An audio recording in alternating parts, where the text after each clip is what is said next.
Assalamu alaikum. Let's cook. Okay, people, we have a never forget story right here. We're going to talk about the black child, Taleah Lowe. Never forget. I covered this story on the original Runaway Slave channel, and I think that black content creators should continue to cover this Taleah Lowe situation, which is very unfortunate. Now, this happened in the year of 2021, but we still need these reminders. Taleah Lowe, 18 years of age, very smart young black woman. Her family and friends loved her, they adored her. They describe her as silly, funny, smart, amazing personality. Everybody who knew Taleah loved her, they say. Now, Taleah was doing her thing. She was doing well in life, okay? She was a freshman at Grand Valley State University. Grand Valley State is in Michigan. Now, when she was at Grand Valley State University, she became friendly with a few white girls. These girls were named Rachel Paulson and Chloe Ward. Now, these white girls that she became friendly with, they don't sound like they were such good people at all. Racist white people will wait as long as it fucking takes. You hear me? They'll wait as long as it takes to snake you out. So when you're the only black indigenous one in the whole entire group and all your friends are the white tea motherfuckers, hey, that's not a safe thing. It's really not. And let me tell you something, having fair skin and being the only one that looks like myself in a group full of people that are indigenous and melanated, I've never felt threatened, not once. You hear me? You know how many times I felt threatened or felt like I had to worry about anything? Zero. Because the black indigenous people do not do that snake ass shit. Yes, there is some that do fucked up shit, whatever. That's in every race. But like I said, they're not gonna befriend you. If you wanted them, you wanted them. If you in, you in. Now these white people in the case of Nolan Wells, right here, these white people in the case of Nolan Wells, how is it the only one that goes missing is the melanated man? The melanated young brother. How is he the only one that goes missing? Nobody knows anything? Nah, you white tea motherfuckers know exactly what happened to him. Y'all know what the fuck y'all did. Y'all some fucking real bitch ass cowards. Like I said, don't surround yourself with all white tea people if you're the only one of darker skin, you hear me? Because a lot of times they really envy you. A lot of times they really just want to hurt you. And they'll lie and wait however long it fucking takes for years. Like I said, these aren't just outright racist. These are undercover racist motherfuckers. Fuck them just as well. Fuck all you racist motherfuckers. And we're gonna get answers and figure out what happened. Okay, so they're doing their thing on the campus, you know, doing what college students do or whatever. And on Thursday, October 14th, between 10 and 11 o'clock at night, Taleah was invited by her new friends, so-called Rachel Paulson and Chloe Ward, to a place called Pier Marquette Beach in Muskegon, Michigan. Now, this drive to this place would take 30 minutes. It's about a half hour away from campus. So they head out and go there. Now, on the way to this beach, they picked up two boys, okay?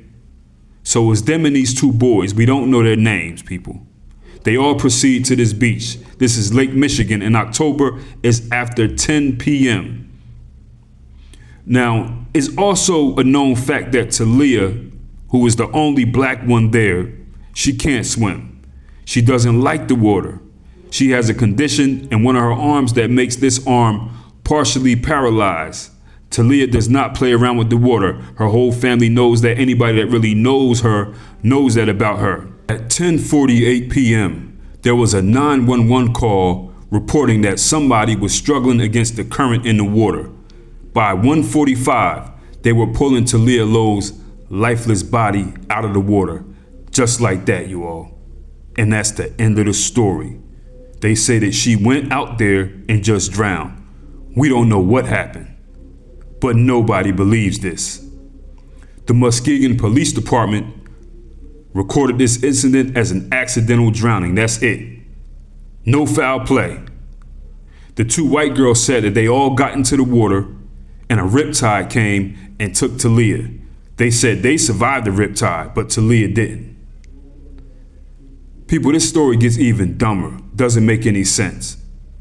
These two white girls, Rachel Paulson and Chloe Ward, they packed up Taleah's clothes and took her phone before the police and rescue squads got there. These will be the clothes that she got out of to get in the water and swim. The water that Taleah Lowe, everybody who knows her knows that she doesn't mess with the water. She can't swim.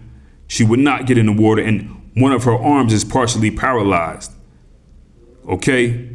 They packed up her clothes and took her phone before the rescue squads and police got there. Not done yet, people. One of these white girls named Rachel Paulson that was with her set up a GoFundMe 1 hour after Taleah died. Rachel Paulson, she set up a GoFundMe in Taleah Lowe's memory. They did delete it, but this GoFundMe had already raised about $2,500 before it was taken down. And Taleah Lowe's family said they have no idea where that money went. On this GoFundMe, this girl, Rachel Paulson, wrote, "On the night of October 14, 2021, me and my friends witnessed the passing of Taleah, a beautiful young soul, due to a drowning incident from a current we had all experienced. Anything helped to help make this memorial set for her. Her life was ended too short, and we want to give her the send-off she deserves." That sounds very bizarre to me. Now, one of Taleah's other friends, whom I don't know her name, she called Taleah's phone when she heard that Taleah had passed away, just to make sure, like, is this really true? And when she called Taleah's phone, she didn't get an answer. But the white girls who had Taleah's phone called her back, and they were asking her if she knew Taleah's password. She said she didn't give these girls Taleah's password, but the girls found out the password anyway because it was her birthday. Condolences to the family of Tia Loe. This is a real messed up story. This girl didn't get in this water at her own will. She might have been forced into that water. Something definitely happened here. They believe that these boys that they picked up brutalized Taleah, forced her in the water, and the girls were in on it. They can tell that something went on with her body when they viewed it. She was brutalized. Her hair was pulled out, all kinds of stuff like that. That's what her family says. And this is really messed up. Don't know what it is, just based off of the time and when they went. Sounds like it could have been one of them satanic rituals. It's October. They're going out here at 10, 11 at night. She drowns at 1 in the morning. Could be something to do with their religion, a satanic ritual, something where they have to move up in the ranks and do something to a body. But I believe that these people definitely did this to her, and they were all in on it because it's just too stupid. The white community that they come from knows what happened. Even black people and people in Taleah's family, they know something happened, but they just can't prove it. There's enough evidence out there. I mean, these white people, those two girls, like their parents and stuff, they were on social media going hard ignorant. I used to see some of them posts that they made, like real cold and disrespectful. You know what I'm saying? But this is how they deal with black people.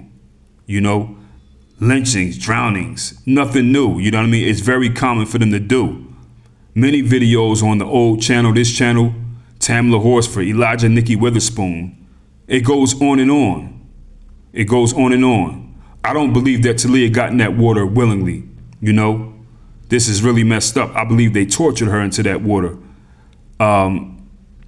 Another dangerous fact that comes into play when black youth, they go out, black adults even, when they go out and they're the token and stuff like that, where they're amongst white people, they're the only one they get around white people, they often feel pressured to do things that they wouldn't do with white people just to fit in. You got to understand first that most people who are tokens, they already have low self-esteem and an inferiority complex around white people. So a lot of times people are pressured into doing certain things that they normally wouldn't do. I'm not saying Taleah said, I'm gonna go out there. I think they did something to her and put her out there, me personally, you know what I mean?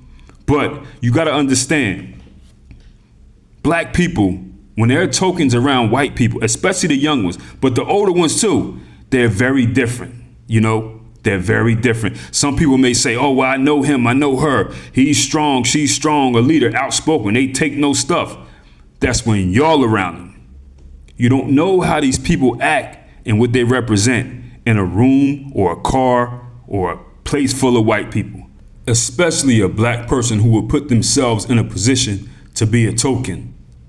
This is a real messed up story, man. Taleah would never come back.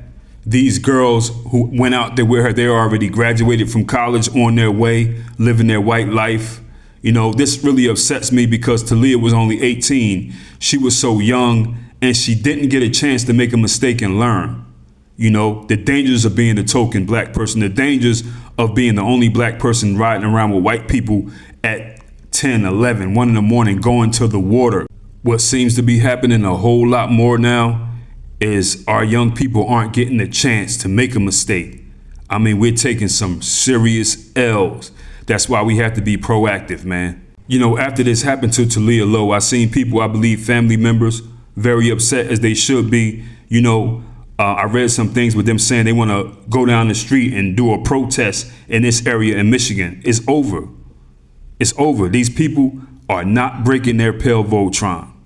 That's a reactive response. We have to be proactive, because these people didn't start being racist once something happened. You know, I read some stuff where people said, yeah, those people are racist and this and that. Okay, this is why we have to learn not to get in the car with them and go to the water at 10, 11, 1 in the morning. What do you have to see for you to for them to qualify to be a racist? That's the thing. Does this have to happen first? What has to happen? You know what I mean? A lot of times black people get this other thing confused also with making it out. You know, we think making it out, doing better than certain relatives or other people from the neighborhood or whatever who may be going to jail, doing skid bids, going to state prison, girls getting pregnant and stuff. And, you know, Taleah's going to college. She's doing good. Yeah, but she got to watch out too. That's true. And I'm not just saying just her, I'm talking about in general, people. I'm just using her name because this is an example.